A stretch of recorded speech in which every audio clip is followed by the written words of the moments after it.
Do we have any idea what our technology has done to us?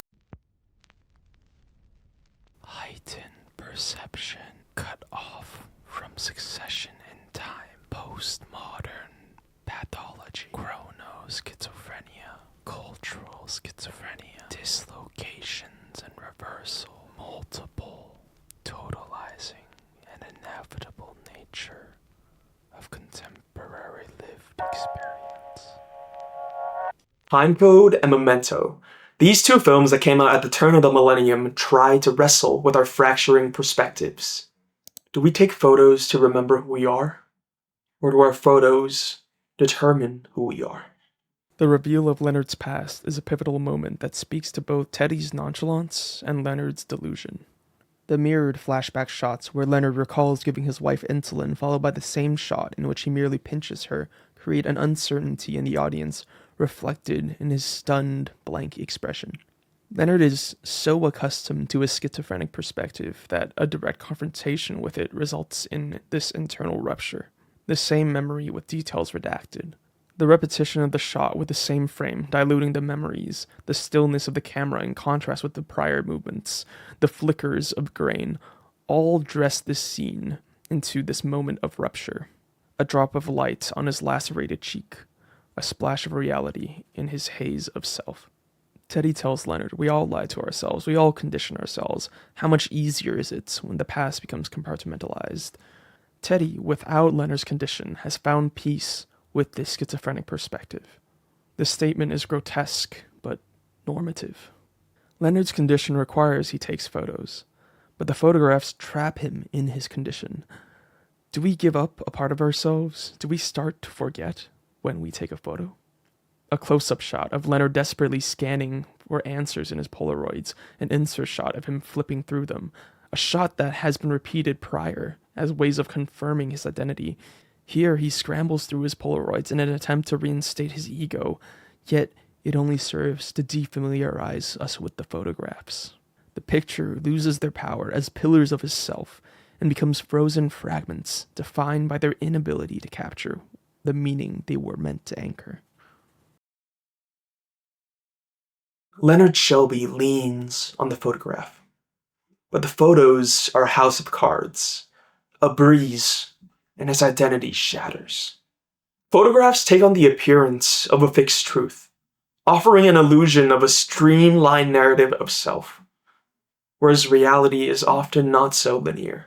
Photographs are splinters of time intruding upon the present, past moments etched into the now. In some ways, the perfect memento.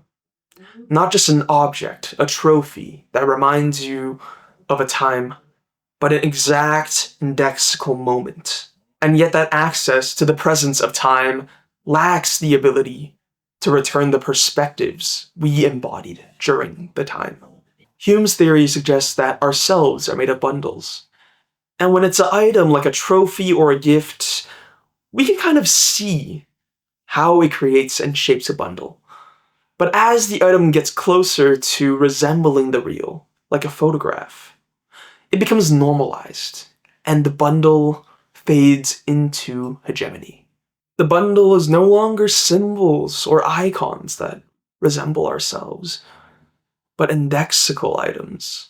Memento makes us look at this bundle of photographs and stew in the horror as we detach from these images. The indexical image is hollow anchor to the self, exposed and revealed to be brittle and fragile. Ourselves, built on the empty bones of photographs, is an ineffable reality that can only be realized and coped with through its expression as a mental illness in Memento. Our photos are phantoms. They cannot give us access to the past that we crave. Instead, they compel us to hallucinate times and places forever lost.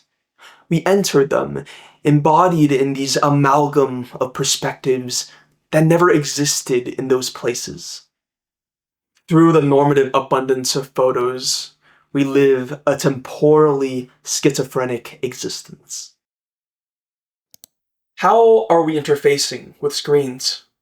The surveillance desk scene functions as a tutorial on how to watch the film, each quadrant driving attention with their own sounds and flashing visuals.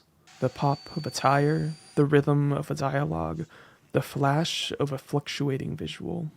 Everything is here. Try to catch it all, and you will fail. The security camera panel cues the audience into the mode of spectatorship necessary for this film.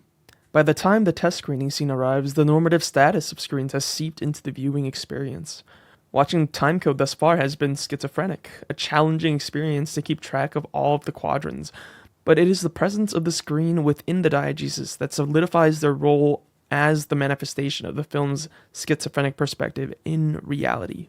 The screen is visible from different quadrants, sometimes different orientations, close-ups and long shots. A fifth screen of the theater, a fifth panel that needs to be kept track of, and a fractured screen that exists not as an editing framework of the film, but a fragment of reality. How are we interfacing with screens?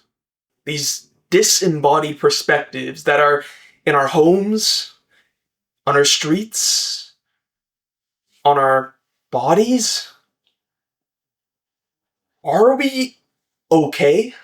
This overwhelming barrage of disembodied perspectives is both poignant in timecode and in our existence.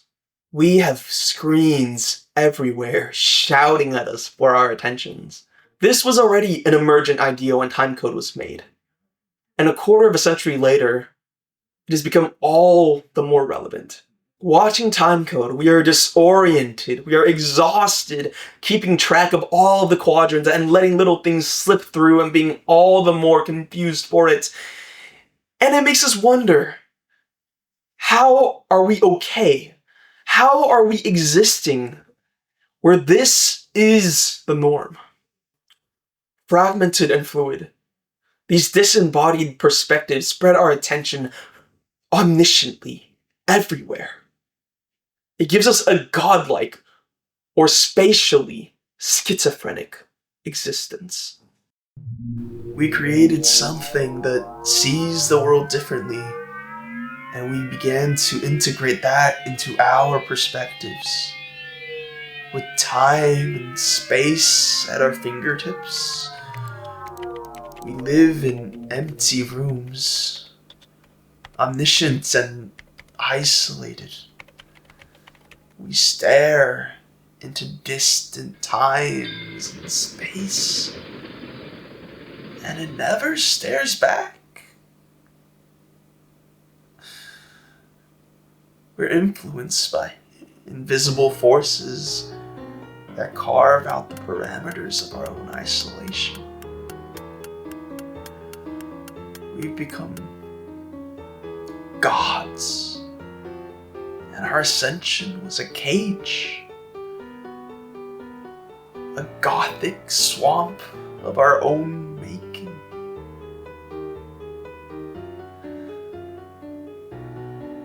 The shattered, schizophrenic perspective is no longer subtextually dramatized.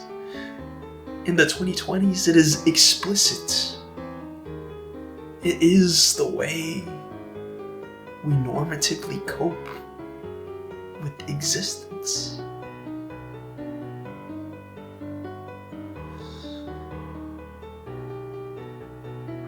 Those born within hyper-normative schizophrenia understand this shattered perspective as hegemony.